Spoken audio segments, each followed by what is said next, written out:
Hi friends, ఎలా ఉన్నారు? ఈ రోజుల్లో అందరూ అంతో ఇంతో సంపాదిస్తూ ఇండిపెండెంట్‌గా బతుకుతున్నారు.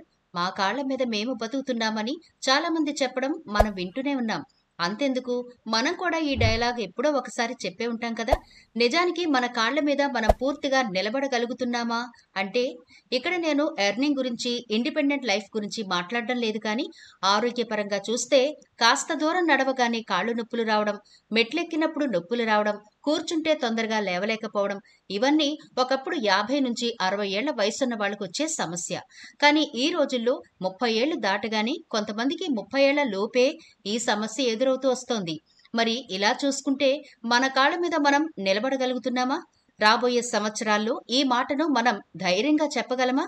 అందుకే ఈనాటి వీడియోలో మన కాళ్ళ మీద మనం పూర్తి ఆరోగ్యంగా నిలబడాలి, మన ఎముకలు దృఢంగా, బలంగా, కండరాలు పటుత్వంగా ఉండాలి అంటే ఎటువంటి ఫుడ్స్ తీసుకోవాలి, ముఖ్యంగా ఎలాంటి విటమిన్స్ మన బాడీకి అవసరం, మన కండరాలు బలంగా ఉండాలంటే ఏ ఫుడ్ కావాలి అనే పూర్తి వివరాలు ఈనాటి వీడియోలో చూద్దాం. ఆ విటమిన్స్ కూడా ఎలాంటి ఆహార పదార్థాల్లో మనకు దొరుకుతాయి అనేవి కూడా ఈనాటి వీడియోలో చూద్దాం. కాబట్టి వీడియో స్కిప్ చేయకుండా చివరి వరకు చూడండి. అలాగే మన ఛానల్ని ఎవరైనా ఫస్ట్ టైం చూస్తుంటే సబ్స్క్రైబ్ చేసుకోవడం మర్చిపోవద్దు. పక్కనే గంట సింబల్ కనిపిస్తోంది కదా, దాన్ని ప్రెస్ చేసి ఆల్ నోటిఫికేషన్ ఆన్ చేసుకుంటే మేము ఎప్పుడు వీడియో అప్లోడ్ చేసినా నోటిఫికేషన్ ద్వారా ముందుగా మీ ఫోన్లోకే వస్తుంది, మీరు చూడొచ్చు. అంతేకాదు ఫ్రెండ్స్, మాదొక చిన్న రిక్వెస్ట్, ఈ వీడియో నచ్చితే లైక్ చేయడం మర్చిపోవద్దు. మీ లైక్ మాకెంతో మోటివేషన్ ఇస్తుంది ఇలాంటి మరిన్ని వీడియోలు చేయడానికి. అంతేకాకుండా మీ లైక్ వల్ల ఈ వీడియో మరికొందరికి రీచ్ అవుతుంది కూడా. కాబట్టి మర్చిపోకుండా లైక్ చేయండి ఫ్రెండ్స్. ఇక టాపిక్ లోకి అయితే వెళదాం. కీళ్ల నొప్పులకు చాలా కారణాలు ఉండొచ్చు. వీటిలో ఆర్థరైటిస్, కీళ్ల గాయాలు, ఇన్ఫెక్షన్లు, యూరిక్ ఆమ్లం, ఒత్తిడి, పోషకాహార లోపాలు మరియు జన్యుపరమైన అంశాలు కూడా ఉంటాయి. ఆర్థరైటిస్ అనేది కీళ్లలో నొప్పి, వాపు కూడా ఉంటుంది. దీంట్లో కూడా రకాలున్నాయి. ఆస్టియో ఆర్థరైటిస్ అని, రొమటాయిడ్ ఆర్థరైటిస్ అని, గౌట్, కీళ్ల గాయాలు, కీళ్ల బెణుకులు, కీళ్ల పగుళ్లు మరియు కీళ్లు జరగడం వంటివి కీళ్ల నొప్పికి కారణం కావచ్చు. యూరిక్ ఆమ్లం అనేది ఒక రసాయన పదార్థం. ఇది శరీరంలో పేరుకుపోయినప్పుడు గౌట్ వంటి పరిస్థితులకు దారితీస్తుంది. ఇది కీళ్లలో నొప్పి, వాపు మరియు దద్దుర్లకు కారణం కావచ్చు. కీళ్ల నొప్పులు ఒత్తిడి ద్వారా కూడా ప్రభావితం కావచ్చు. మరి కీళ్ల నొప్పులు, కాళ్ల నొప్పులు రాకుండా ఉండడానికి ఎలాంటి విటమిన్స్ కావాలో ఇప్పుడు చూసేద్దాం. ముందుగా విటమిన్ డి. విటమిన్ డి లోపం అయితే కూడా కీళ్ల నొప్పులు వస్తాయి. కొన్నిసార్లు కీళ్ల నొప్పులు జన్యుపరమైన అంశాల వల్ల కూడా వస్తుందని చెప్పుకున్నాం కదా. ఊబకాయం ఉన్నా కూడా ఈ సమస్య వస్తుంది, ఎందుకంటే కీళ్లపై ఒత్తిడి పెరుగుతుంది. ఇది కీళ్ల నొప్పికి దారితీస్తుంది. విటమిన్ డి మరియు కాల్షియం వంటి పోషకాలు కీళ్ల ఆరోగ్యం కోసం చాలా ఇంపార్టెంట్. ఎక్కువసేపు నిలబడ్డం లేదా ఎక్కువసేపు కూర్చున్నా కీళ్లపై ఒత్తిడి పడుతుంది. కీళ్ల నొప్పులు మీకు మరీ ఎక్కువగా ఉంటే డాక్టర్నైతే సంప్రదించడం మర్చిపోవద్దు. ఈ డి విటమిన్ వల్ల దంతాలు, ఎముకలకు చాలా బలం. అంతేకాకుండా రోగ నిరోధక శక్తి పెరుగుతుంది. మానసిక స్థితి, మానసిక ఆరోగ్యం కూడా మెరుగవుతుంది. కాల్షియం పెరుగుతుంది. జుట్టు రాలే సమస్య కూడా తగ్గుతుందండి. కీళ్ల నొప్పుల నుంచి ఉపశమనం పొందాలి అంటే యాంటీ ఆక్సిడెంట్లు అధికంగా ఉండే ఆహారం తీసుకోవాలి. దీనికోసం ఆలివ్ నూనె, పండ్లు, కూరగాయలు తీసుకోవచ్చు. మాంసాహారులైతే మీరు చక్కగా చేపలను కూడా తినొచ్చు. కాల్షియం, విటమిన్ డి తీసుకోవడం వల్ల కీళ్ల నొప్పులు, వాపులు తగ్గుతాయి. ఇది ఎముకలను దృఢంగా మార్చడంలో సహాయం చేస్తాయి. ప్రతిరోజు ఉదయం పూట 15 నిమిషాల నుంచి 20 నిమిషాల వరకు ఎండలో కూర్చోవడం వల్ల కూడా డి విటమిన్ మన శరీరానికి అందుతుంది.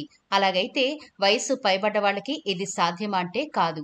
అందుకని మన ఇంట్లో ఉండే దేశీ నెయ్యిని ప్రతిరోజు 1 స్పూన్ వరకు తీసుకోండి. చక్కగా డి విటమిన్ అయితే అందుతుంది. ఇక విటమిన్ బి12. విటమిన్ బి12 నరాలు మరియు శరీర కణజాలాలకు అవసరమైన ఒక ముఖ్యమైన పోషక ద్రవ్యం. ఇది నరాల పనితీరును మెరుగుపరుస్తుంది. ఎర్ర రక్త కణాలను ఉత్పత్తి చేయడంలో సహాయం చేస్తుంది. విటమిన్ బి12 శరీరంలో వాపును తగ్గించడంలో హెల్ప్ చేస్తుంది. కీళ్ల నొప్పులను అద్భుతంగా తగ్గిస్తుంది. విటమిన్ బి12 కొన్ని రకాల నొప్పులను కూడా నయం చేస్తుంది. ముఖ్యంగా నరాల నొప్పి మరియు వాపు సంబంధిత నొప్పులకు చాలా అద్భుతంగా ఉపయోగపడుతుంది. మీ ఒంట్లో శక్తిని పెంచుతుంది. నాడీ వ్యవస్థను ఆరోగ్యంగా ఉంచుతుంది. రక్తహీనత తగ్గిస్తుంది. మీ మానసిక స్థితి కూడా మెరుగవుతుంది. కండరాలు, ఎముకలను బలోపేతం చేయడానికి బాగా హెల్ప్ అవుతుంది. మరైతే బి12 ఎక్కువగా వేటిలో ఉంటుంది అంటే పొట్టగొడుగుల్లో బి12 విటమిన్ సమృద్ధిగా ఉంటుంది. ముఖ్యంగా షియాటేక్ పొట్టగొడుగుల్లో అయితే బి12 మెండుగా ఉంటుంది. మీకు ప్రతిరోజు బి12 అవసరం తీరాలి అంటే రోజుకు 50 గ్రాములు ఎండిన షిటేక్ పొట్టగొడుగులను తీసుకోవాలని ఆరోగ్య నిపుణులు చెబుతున్నారు. అలాగే బంగాళదుంపలో పోషకాలు కూడా పుష్కలంగా ఉంటాయి. B12 మెండుగా ఉండే కూరగాయల్లో బంగాళదుంప కూడా ఒకటి. దీంట్లో potassium, sodium, vitamin B12, vitamin A సమృద్ధిగా ఉంటాయి. దీన్ని ఉడకబెట్టుకుని కూరలా కూడా చేసుకుని తినొచ్చు. అయితే మీకు కాళ్ల నొప్పులు, కీళ్ల నొప్పులు ఉన్నప్పుడు బంగాళదుంప తింటే పడదు అనుకుంటే డాక్టర్ సలహా మేరకే తీసుకోండి. ఇక విటమిన్ సి. కొంతమందికి మోకాళ్ల నొప్పులు లేకపోయినా నడిచేటప్పుడు టిక్ టిక్ టిక్ అనే శబ్దం వస్తూ ఉంటుంది. దీనికి కారణం విటమిన్ సి లోపం. విటమిన్ సి ఎక్కువగా ఎందులో ఉంటుంది అంటే విటమిన్ సి ఆమ్లాలో ఎక్కువగా ఉంటుంది. అదేనండి, పెద్ద ఉసిరిగాయలో ఎక్కువ ఉంటుంది. ఆమ్లాలో 600 మిల్లీగ్రాముల విటమిన్ సి ఉంటుంది. మీరు ఆహారంలో నిమ్మకాయను కూడా వాడుతూ ఉంటే దాని నుంచి శరీరానికి కావలసిన విటమిన్ సి సమృద్ధిగా లభిస్తుంది. నిమ్మకాయ ఆరోగ్యానికి ఎంతో మేలు చేస్తుంది. శరీరంలో విటమిన్ సి లోపాన్ని ఈ రెండు అద్భుతంగా తీరుస్తాయి. తర్వాత K2 విటమిన్. మన శరీరానికి 13 రకాల విటమిన్స్ అవసరం. సాధారణంగా విటమిన్స్ అనగానే A, C, E, D, B మాత్రమే ఎక్కువగా వినిపిస్తాయి. విటమిన్ K2 గురించి ఎవరూ అంతగా పట్టించుకోరు, కానీ అది కూడా శరీర పనితీరు విషయంలో కీలక పాత్ర పోషిస్తుంది. గుండె, ఎముకలు ఆరోగ్యంగా ఉండేందుకు విటమిన్ K2 చాలా ముఖ్యం. ఇది క్యాన్సర్తో పోరాడేందుకు బాగా హెల్ప్ అవుతుంది. మాంసకృత్తులు, బలవర్ధకమైన ఆహారం ద్వారా విటమిన్ K2 శరీరానికి అందుతుంది. ఎముకల వ్యాధి, గుండె జబ్బులు, దంత సమస్యలు మొదలైన అనేక అనారోగ్య సమస్యలను K2 తగ్గిస్తుంది. మరి K2 ఎందులో ఎక్కువగా ఉంటుంది అంటే జున్ను, చికెన్, వెన్న, బచ్చలి కూర, బ్రాక్లీ, అవకాడో, బఠానీలు, కోడిగుడ్డులో విటమిన్ K2 ఉంటుంది.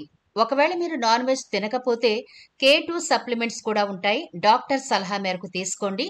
అలాగే పులియబెట్టిన ఆహారాలు అంటే పాలు, తృణధాన్యాలు, పాల పదార్థాలన్నింటిలో కూడా ఇంచుమించుగా K2 విటమిన్ మనకి దొరుకుతుంది. ఇక అలాగే మెగ్నీషియం. అల్జీమర్స్, మధుమేహం, గుండె జబ్బులు వంటి కొన్ని వ్యాధులను నివారించడానికి శరీరానికి సరిపడా మెగ్నీషియం కావాలి. శరీరానికి రోజు 400 మిల్లీగ్రాముల మెగ్నీషియం అవసరం. అంతకంటే తక్కువ మెగ్నీషియం తీసుకుంటే అది రకరకాల సమస్యలకు దారితీస్తుంది. మరి మెగ్నీషియం మనకి ఎక్కువగా వేటిలో దొరుకుతుంది అంటే డార్క్ చాక్లెట్.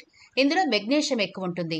డార్క్ చాక్లెట్ మీరు ఒక ముక్క తీసుకుంటే అంటే ఒక చదరపు ముక్క తీసుకుంటే 95 మిల్లీగ్రాముల మెగ్నీషియం ఉంటుంది. అలాగే బచ్చల కూరలో కూడా మెగ్నీషియం సరిపడా ఉంటుంది.